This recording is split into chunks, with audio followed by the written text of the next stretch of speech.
வணக்க மக்களே, நாம இந்த ஆரோக்கியமான பதிவில் வெந்தயத்தில் நிறைந்துள்ள மருத்துவ நன்மைகளை பத்தி நம்ம விளக்கமாக பார்க்க போறோம்.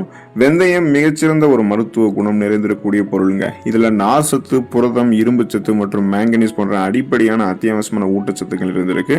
நீங்க வெந்தயத்தை உங்களுடைய உணவுகளை சேர்த்துக்கணும்னு நினைச்சீங்கன்னா முளைக்கட்டிய வெந்தயம் மாதிரி எடுத்துக்கலாம். சாதாரணமான வெந்தயத்தை விட முளைக்கட்டிய வெந்தயத்தில் விட்டமின் சி மற்றும் ஆன்டி ஆக்சிடென்ட்கள் பல மடங்கு அதிகம். இது செரிமானத்திற்கு மிக மிக முக்கியமானது. வெந்தயத்தை நீங்க கஞ்சி மாதிரியும் எடுத்துக்கலாம். வெந்தய கஞ்சி உடல் சூட்டை தணிக்கிறதுக்கும் குடல் புண்களை சரி பண்றதற்கும் வாரத்துல ஒரு முறை வெந்தய கஞ்சி வைத்து உண்பது சிறந்தது. வெந்தய பொடி மாதிரி நீங்க எடுத்துக்கலாம். இப்ப வெந்தயத்தை லேசாக வறுத்து பொடி செஞ்சு வைத்துக்கொண்டு மோர்ல கலந்து குடிக்கிறது இந்த கோடை காலத்துல உடல் சூட்டிற்கு மிகச்சிறந்த தீர்வாக இருக்கும். உடலை குளிர்ச்சியாக வைத்து பல்வேறு விதமான பிரச்சனைகள் நம்மளை விடுபட வைக்கும். ஸோ வெந்தயத்தை இந்த மாதிரி நம்ம எடுத்துக்கொள்ளும் போது கிடைக்கக்கூடிய நன்மைகளை பத்தி விளக்கமாக பார்ப்போம். அதை பத்தி பார்க்கறதுக்கு முன்னாடி இந்த வீடியோக்கு மட்டும் ஒரு லைக் கொடுத்துட்டு இந்த தகவலை உங்களுக்கு தெரிஞ்சவங்களுக்கும் ஷேர் பண்ணிடுங்க. ஏன்னா இது அவங்களுக்கும் பயனுள்ளதாக இருக்கக்கூடிய ஒரு ஆரோக்கியமான பதிவு தான். சரியான மக்களே, இப்போ வீடியோக்குள்ள போயிடலாம். நம்மளுடைய ரத்தத்துல அதிகரித்திருக்கக்கூடிய சர்க்கரையினுடைய அளவை கட்டுப்படுத்துறதுக்கு வெந்தயம் மிகவும் உதவிகரமாக இருக்குங்க. காரணம் என்னன்னா, வெந்தயத்துல பாத்தீங்கன்னா வெந்தயம் நம்மளுடைய ரத்தத்தில் இருக்கக்கூடிய சர்க்கரையினுடைய அளவை குறைக்கிறதுல முக்கிய பங்கு வகிக்கிறது. காரணம் வெந்தயத்தில் இருக்கக்கூடிய கேலக்டோமைன் அப்படின்ற அந்த நார் சத்து தான். ஸோ இது என்ன பண்ணும் அப்படின்னா, ரத்தத்தில் சர்க்கரை உறிஞ்சப்படுவதை தாமதப்படுத்துது. மேலும் போதுமான அளவுக்கு இன்சுலின் ஹார்மோனுடைய சுரப்பை அதிகரிக்கிறதுக்கு ஹெல்ப் பண்ணுது. அப்போ போதுமான அளவுக்கு இன்சுலின் ஹார்மோன் நம்மளுடைய ரத்தத்தில் சுரக்கப்படும் பொழுது அதிகரித்திருக்கக்கூடிய சர்க்கரையினுடைய அளவை நம்ம கட்டுப்படுத்திக் கொள்ளலாம். நாளடைவில் அந்த சுகர் ப்ராப்ளத்திலிருந்து விடுபட்டு விடலாம். இன்னொரு காரணம் என்னன்னா, நம்ம எடுத்துக்கொள்ளக்கூடிய இந்த நார்சத்து மிக்க, அதாவது பாத்தீங்கன்னா நம்ம எடுத்துக்கொள்ளக்கூடிய வெந்தயம் கார்போஹைட்ரேட்டை கொண்டிருக்கிறது கிடையாது. ஸோ இது நார்சத்து கொண்டிருக்கு இல்லையா, இது வளமான அளவுல ஒரு ஊட்டச்சத்து, சர்க்கரை கட்டுப்படுத்தக்கூடிய ஒரு ஊட்டச்சத்து. இப்போ ஃபியூச்சர்லயும் உங்களுக்கு சர்க்கரை வரக்கூடாது அப்படின்னு நினைச்சீங்க அப்படின்னாலுமே தொடர்ந்து இப்ப இருந்தே வெந்தயத்தை எடுத்துக்கொண்டீங்க அப்படின்னா இந்த ரத்தத்துல சர்க்கரை தொடர்பான பிரச்சனைகளாலும் நீங்க நலமோடு இருக்கலாம். செரிமான ஆரோக்கியம் சிறப்பாக இருக்கிறதுக்கெல்லாமே நீங்க வெந்தயத்தை எடுத்துக்கொள்ளலாம். குறிப்பா மலச்சிக்கல் பிரச்சனை அடிக்கடி நிறைய பேருக்கு ஏற்படக்கூடிய செரிமானம் தொடர்பான பிரச்சனையாக இருக்கும். அதுல சரி பண்ணிக்கிறதுக்கு எல்லாமே வெந்தயத்தை நம்ம எடுத்துக்கொள்ளலாம்.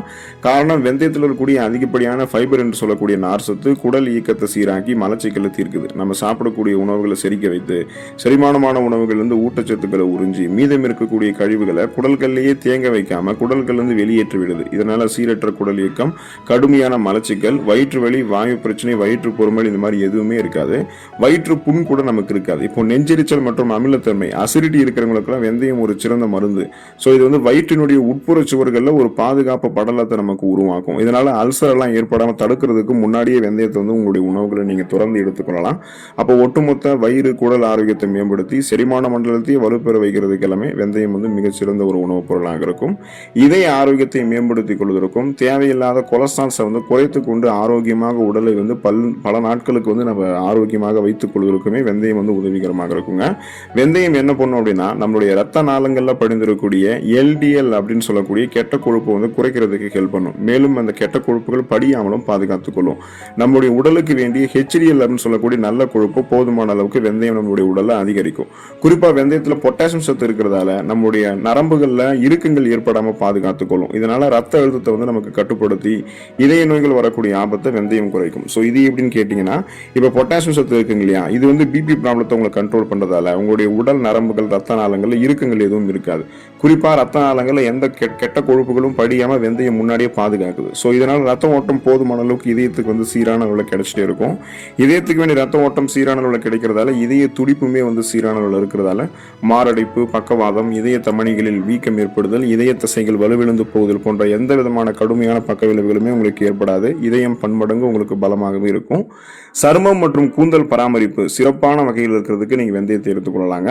அதுல குறிப்பா பாத்தீங்கன்னா கூந்தல் வளர்ச்சி உங்களுக்கு ஆரோக்கியமாக இருக்கும். பொடுகு தொல்லையை நீக்கிறதுக்கும் கூந்தல் உதிர்வை தடுத்து கூந்தலை பளபளப்பாக மாற்றுறதுக்கும் வெந்தயத்தை அரைத்து நீங்க தலைக்கு தடவலாம். ஸோ இது மாதிரி தடவனாலுமே அல்லது வெந்தயத்தை சமைத்து உங்களுடைய உணவுகளை எடுத்துக்கொண்டாலுமே ஊட்டச்சத்துக்கள் தலைமுடியினுடைய வேர்க்கால்கள் வரைக்குமே கிடைத்து தலைமுடியை போஷாக்கு மிக்க தலைமுடியாக உங்களுக்கு மாற்றி கொடுக்கும்.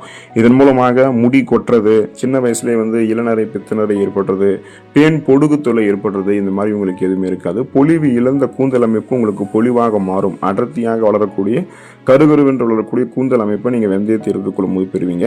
சருமத்தை கூட நீங்க ஆரோக்கியமாக பராமரித்துக் கொள்ளலாம். ஸோ வெந்தயத்தை பாத்தீங்கன்னா நீங்க அரைத்து அந்த சருமத்தில் தடவி ஒரு அரை மணி நேரம் நீங்க ஊற வைத்துணும். சருமத்தில் அதை அப்படியே காய வச்சுட்டு அதுக்கப்புறம் இன்னும் ஒரு 15 நிமிடங்கள் கழித்து அதை நீங்க குளிர்ந்த நீர்ல உங்களுடைய முகத்தை கழுவி தூய்மையான துணியில உங்களுடைய முகத்தை துடைச்சிட்டு பாத்தீங்க அப்படின்னா உங்களுடைய முகத்தில் இருக்கக்கூடிய முகப்பொருட்கள், கண் கருவளையங்கள், கரும்புள்ளிகள், வயதான சுருங்கிய தோல் அமைப்பு, கோடுகள் கரைகள் கொண்ட மாசு மறுவடிந்த சர்மம் என எதுவுமே உங்களுக்கு இருக்காதுங்க. மின்னக்கூடிய பளபளப்பான மிருதுவான சர்மம் உங்களுக்கு வந்து கிடைச்சிட்டே இருக்கிறத நீங்கள் தொடர்ந்து பார்த்துட்டே இருக்கலாம். நீங்கள் தொடர்ந்து அப்சர்வ் பண்ணீங்கன்னா தெரியும். ஏன்னா வெந்தயத்தில் இருக்கக்கூடிய ஊட்டச்சத்துக்கள், உயிர் சத்துக்கள் எல்லாமே நம்மளுடைய சருமத்தில் இருக்கக்கூடிய டெட் செல்ஸ், அந்த இறந்த செல்கள், அழுக்குகள், கழிவுகள், கிருமிகள் அத்தனையுமே வெளியேற்றிவிடும். சருமத்தினுடைய கோலஜன் உற்பத்தியை மேம்படுத்தி சருமத்தை இன்னும் சுருக்கங்கள் இல்லாமல் பாதுகாத்து கொண்டு இளமையான சருமத்தை உங்களுக்கு வழங்குறதுக்கு வெந்தயம் உதவிகரமாக இருக்கும். உங்களுடைய உடல் எடையை எந்த விதமான பக்க விளைவுகளும் இல்லாமல் ஆரோக்கியமான முறையில் குறைக்கிறதுக்கு நீங்கள் வெந்தயத்தை எடுத்துக்கலாம். இதுக்கு நீங்கள் என்ன பண்ணணும் அப்படின்னா, வெந்தயத்தை வந்து முந்தைய நாள் நீங்கள் சாதாரணமாக குடிக்கக்கூடிய நீரில் இரவு நேரங்களில் ஊற வச்சுட்டு மறுநாள் காலையில் அந்த வெந்தயத்தை வந்து பார்த்தீங்கன்னா நீங்கள் அந்த நீரோட என்ன பண்ணணும் அப்படின்னா உட்கொள்ளணும். ஸோ இது வந்து ஒரு முழுமையான ஊட்டச்சத்தை உங்களுக்கு வந்து கொடுக்குங்க. இதனால அந்த வெந்தயத்தில் இருக்கக்கூடிய நீர் சத்தும் நார் சத்தும் உங்களுடைய வயிற்றை வந்து நிரப்பிய ஒரு உணர்வை தரும். வயிறு நிறைந்த ஒரு உணர்வு இருக்கிறதால இதனால தேவையற்ற பசியை வந்து கட்டுப்படுத்திக்கலாம். தேவையில்லாமல் அதிக கலோரிகள் இருந்திருக்கக்கூடிய உணவுகளை சாப்பிடாம நீங்கள் கண்ட்ரோலில் இருப்பீங்க. ஸோ வெந்தயத்தில் இருக்கக்கூடிய நார் சத்து ஏற்கனவே உங்களுடைய உடலில் இருக்கக்கூடிய அதிகப்படியான கொழுப்புகளை கரைத்து உங்களுக்கு ஆற்றலாக மாற்றி கொடுக்கும். கொலஸ்ட்ரால்ஸை எனர்ஜியாக கன்வெர்ட் பண்ணி எரிச்சிருந்தால உங்களுக்கு வந்து பார்த்தீங்கன்னா தேவையில்லாமல் அந்த தொப்பை போன்ற அமைப்போ எதுவுமே உங்களுக்கு இருக்காது. உங்களுக்கு வந்து பார்த்தீங்கன்னா கட்டுக்கோப்பான உடல் அமைப்பு வந்து கிடைக்கும். ஸோ அந்த அதிகரித்திருக்கக்கூடிய உடல் நிலையை வந்து நீங்கள் கட்டுக்கோப்பாக வந்து மாற்றிக்கொள்ளலாம். சிறுநீரக ஆரோக்கியம் சிறப்பாக இருக்கிறதுக்கெல்லாம் வெந்தயம் வந்து எடுத்துக்கொள்ளலாம். வெந்தயம் வந்து சிறுநீரகத்தினுடைய செயல்பாட்டை மேம்படுத்தக்கூடிய திறன் கொண்டது. ஸோ இது வந்து உடலில் இருக்கக்கூடிய நச்சுக்களை வெளியேற்றுவதற்கு, அதாவது டீடாக்சிஃபிகேஷன் பண்ணுறதுக்கு உதவுவதோடு சிறுநீரக கற்கள் உருவாவதற்கான வாய்ப்பையுமே குறைக்கிறதாக தான் ஆய்வுகளை தெரிவிக்கிறாங்க. ஸோ இப்போ பார்த்தீங்கன்னா இதனால நமக்கு வந்து நம்முடைய உடலில் இருக்கக்கூடிய அந்த நச்சு கழிவுகள் போதுமான அளவுக்கு சிறுநீரகம் வழியாகவே சிறுநீர் வழியாக நமக்கு வெளியேறிடும். இதனால கழிவு நீக்க மண்டல வேலை வந்து மிகச் சிறப்பாக நடக்கும். ஒருவேளை கழிவு நீக்க மண்டல வேலையில் ஏதாவது ப்ராப்ளம் ஏற்படுதுன்னா வெந்தயத்தை நம்ம எடுத்துக்கிட்டோம்னா அதை சரி பண்ணிக்கலாம். நமக்கு வந்து சிறுநீர் வறட்சி, சிறுநீர் கடுப்பு, நீர் சுருக்கு எல்லாம் ஏற்படாமல் கழிவுகளை முறையாக வெளியேற்றுவதற்கு, கழிவு நீக்க மண்டல வேலைகளை சிறப்பாக பராமரிக்கிறதுக்கு, குறிப்பாக சிறுநீரகத்தை தன்னுடைய வேலையை மிகச்சிறப்பாக செய்ய வைக்கிறதுக்கு வெந்தயம் வந்து துணை புரியுங்க. கல்லீரல் பாதுகாப்பை மேம்படுத்திக் கொள்வதற்கெல்லாம் நம்ம வெந்தயத்தை எடுத்துக்கொள்ளலாம். அதிகப்படியான நச்சுக்கள் அல்லது அதீத மது இருந்தக்கூடிய பழக்கம்லாம் நமக்கு இருக்கு. அப்புறம் நான்வெஜ் ஃபுட்ஸ் எல்லாம் அளவுக்கு அதிகமாக சாப்பிட்றோம், மாவுச்சத்து இருந்திருக்கக்கூடிய உணவுகளை அளவுக்கு அதிகமாக சாப்பிட்றோம் அப்படின்னா கல்லீரலுக்கு ஏற்படக்கூடிய பாதிப்புகளை குறைக்கிறதுக்கு வெந்தயம் உதவிகரமாக இருக்கும். அதுக்காக நம்ம இந்த நான்வெஜ் ஃபுட்ஸ் எல்லாம் எடுத்துட்டே தொடர்ந்து இந்த மாதிரி கெடுதல் தரக்கூடிய உணவுகளை எடுத்துக்கொண்டே வெந்தயத்தை எடுத்துக்கொள்ளக்கூடாது. அது மது இருந்தக்கூடிய பழக்கத்தெல்லாம் கைவிட்டு விட்டு ஆரோக்கியமான நார் சத்து இருந்திருக்கக்கூடிய உணவுகளை எடுத்துக்கொண்டு அது கூடவே வெந்தயத்தையும் கலந்து எடுத்துக்கிட்டோம் அப்படின்னா அது கல்லீரலில் இத்தனை காலமாக படிந்திருக்கக்கூடிய நச்சு கழிவுகளை அகற்றும். கல்லீரலில் படிந்திருக்கக்கூடிய கொழுப்பு படிவுகளை நமக்கு வந்து அகற்றும். மேலும் கொழுப்பு படிவுகள் படியாமல் பார்த்து கொள்ளும். குறிப்பாக கல்லீரலுடைய செல்களை மீண்டும் மீண்டும் புதுப்பிக்க வைத்து கல்லீரல் ஒரு ஆரோக்கியமான உறுப்பாக மாற்றி கொடுக்கறதுக்கு வெந்தயம் வந்து ஒரு மிகச்சிறந்த பலனை கொடுக்குங்க. சுவாசம் தொடர்பான பிரச்சனைகளுக்கு நீங்கள் தீர்வு பெறுவதற்கு வெந்தயத்தை எடுத்துக்கலாம். காரணம் வெந்தயம் ஒரு சிறந்த நுண்ணுயிர் எதிர்ப்பு, ஆன்டி பாக்டீரியலாக இருக்கு. சளி, இருமல் மற்றும் தொண்டை கரகரப்பு இருக்கிறவங்கலாம் வெந்தயத்தை நீரில் கொதிக்க வைத்து தேன் கலந்து குடிச்சிங்கன்னா நல்ல பலன் கிடைக்கும். தேன் இல்லைனாலும் அப்படியேவும் நீங்கள் வெந்தயத்தை எடுத்துக்கலாம். இதுவுமே சுவாசம் தொடர்பான பிரச்சனைகளை உங்களுக்கு சரி பண்ணிடும். ஸோ நுரையீரலில் இருக்கக்கூடிய அதிகப்படியான சளியை வந்து வெளியேற்றுவதற்கு வெந்தயம் ஹெல்ப் பண்ணும். இதனால் உங்களுக்கு சளி, இருமல் இதன் மூலமாக ஏற்படக்கூடிய அந்த நுரையீரல் தொடர்பான பிரச்சனைகள் எதுவாக இருந்தாலும் அதை சரி பண்ணிட்டு நுரையீரலுடைய ஆரோக்கியத்தை மேம்படுத்தி கொண்டு ஒட்டுமொத்த சுவாச மண்டலத்தையுமே நீங்கள் சிறப்பாக வைத்துக் கொள்வதற்கெல்லாம் வெந்தயத்தை எடுத்துக்கொள்ளலாம்.